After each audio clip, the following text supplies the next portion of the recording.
Shalom, selamat pagi keluarga besar Happy Sword Family. Kembali bertemu dengan renungan harian. Pagi hari ini sebelum kita mendengarkan sharing firman Tuhan, baiknya kita berdoa dulu.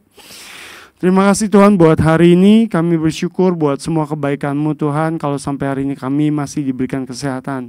Sebelum kami mendengarkan firman-Mu, sharing kebenaran firman Tuhan, berikan kami hati yang siap supaya hati kami ini boleh menjadi tanah yang subur dan boleh bertumbuh Tuhan. Dalam nama Tuhan Yesus kami mengucap syukur. Amin. Pagi hari ini Bapak Ibu, saya akan memberikan judul sharing firman Tuhan adalah tentang nasihat. Ayat firman Tuhannya itu ada di dalam 1 Korintus 4 ayat 14-16. Demikian bunyinya. Hal ini kutuliskan bukan untuk memalukan kamu, tetapi untuk menegur kamu sebagai anak-anakku yang kukasihi. Sebab sekalipun kamu mempunyai beribu-ribu pendidik dalam Kristus, kamu tidak mempunyai banyak bapa. Tetapi akulah yang dalam Kristus Yesus telah menjadi bapamu oleh Injil yang kuberitakan kepadamu. Ayat 16, sebab itu aku menasihatkan kamu, turutilah teladanku. Bapak Ibu, kalau ngomong soal turutilah teladanku ini memang sesuatu yang luar biasa ya. Karena tidak semua orang bisa menjadi teladan. Tapi hanya Tuhan Yesuslah yang harus menjadi teladan kita, gitu kan. Kenapa saya bicara kayak gini? Karena gini, terkadang kalau yang saya bilang tentang nasihat, itu seringkali kita sebagai anak, sebagai orang tua, mungkin kita itu paling, kalau boleh dikatakan mungkin kita adalah orang yang paling kadang kalau diberikan nasihat itu sesuatu yang kenapa sih kok nasihatnya kayak gitu. Kayak contoh nih, saya masih menjadi anak nih. Nah terus satu waktu orang tua saya itu ya entah karena saya posisinya sudah jadi orang tua, tapi dalam satu kondisi keluarga saya masih jadi anak karena saya masih punya papa mama kan. Nah kadang-kali kalau gitu kita kadang dinasihatin sama orang tua kita, ya terkadang kita juga, ini mah udah lewat gitu kan, kok dinasihatin ini kayak gini. Kadang nasihat itu, ya seringkali lah, bukan kadang, seringkali nasihat itu membuat kita gak nyaman gitu. Padahal nasihat itu akan berguna di satu saat, di satu waktu, yang dimana kita akan bersyukur ketika kita terima nasihat seperti itu. Banyak sekali kan zaman sekarang gitu, ya kalau saya boleh ngomong tuh mungkin anak-anak zaman now gitu kan, mereka ketika terima nasihat itu seringkali yang sudahlah lewat gitu aja kan.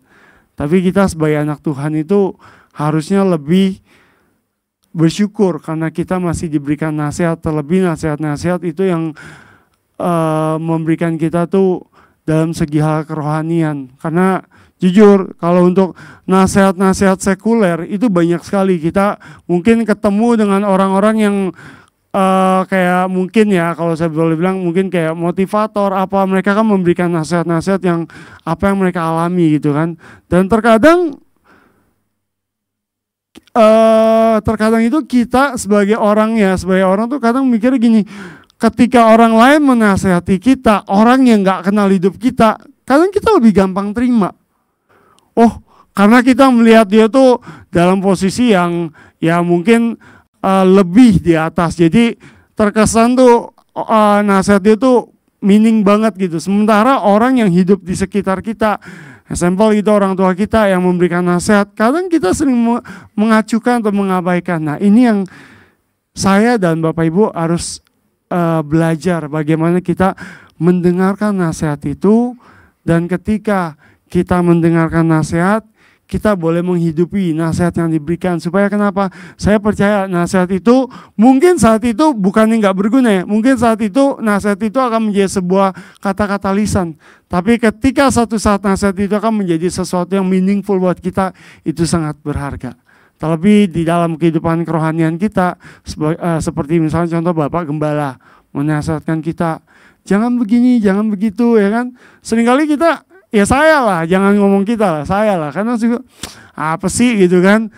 Walaupun kita mungkin sama-sama duduk dalam ya dalam ibadah, dalam apa, ketika mungkin Bapak Gembala memberikan nasihat, ya kadang kita juga bilang, ini mungkin buat orang lain, bukan buat saya, gitu kan.